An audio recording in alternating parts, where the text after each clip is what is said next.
My question about your statistics on rape culture, don't you think that maybe a lot of women who experience this don't want to come forward? And if you don't mind me giving an example, you're Jewish, so you know Long Island, New York.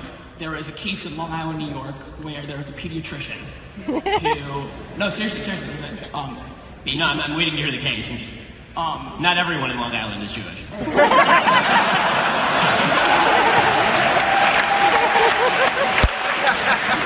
But don't worry, I don't think you're an anti-Semite. Thank you. But more importantly, in this town, it came forward that like there was a few people that he molested, and then more people came forward, and it came out being like dozens and dozens, and like there was this whole escapade where people didn't even say anything until other people came forward. Yes. So don't you think that maybe people are scared to come forward, and that it's possible that those statistics could be not entirely as accurate? Okay, so it's possible the statistics are somewhat low, but the idea that they are 244 low out of 250 is wrong, right? So there's a vast difference between 0.6% rape rate and 25% rape rate. So yes, if you're asking are there men who are raped, who are intimidated about coming forward, of course that's true. And of course we need to make it easier for people to come forward and report rape. I think, by the way, that it is also very important that in cases of rape that we fulfill an evidentiary standard, because when I'm talking about you have to castrate or kill people, they better damn well be guilty, right? So I want to make sure that the people who are convicted are certainly guilty. But that said, I think that one of the grave tragedies is that there's so many people who are raped who don't come forward, and then they talk later about the rapes that they've experienced. The world would be a lot better place if we could encourage those people to come forward. If they did come forward, I want rapists in jail. I don't want them out on the streets. So when people say rape culture, my problem is that it's just too vague.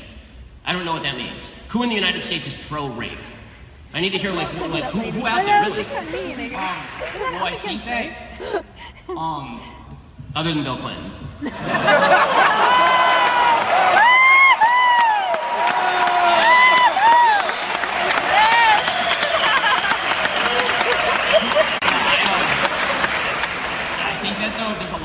Wouldn't you say though that, I mean, we're on college campus, I see like a lot when I'm out, like guys taking advantage of girls. I don't think they're thinking, oh, like let me go rape this girl, but couldn't you say that there's a very close narrative between... I think there's an irresponsibility culture. I'm not sure that there's a rape culture. Okay. And what I mean by that is that, what you're talking about, first of all, if there is a culture, again, I don't know who's out there saying rape is good, but I think there are people out there saying that getting drunk and having sex with random people is good.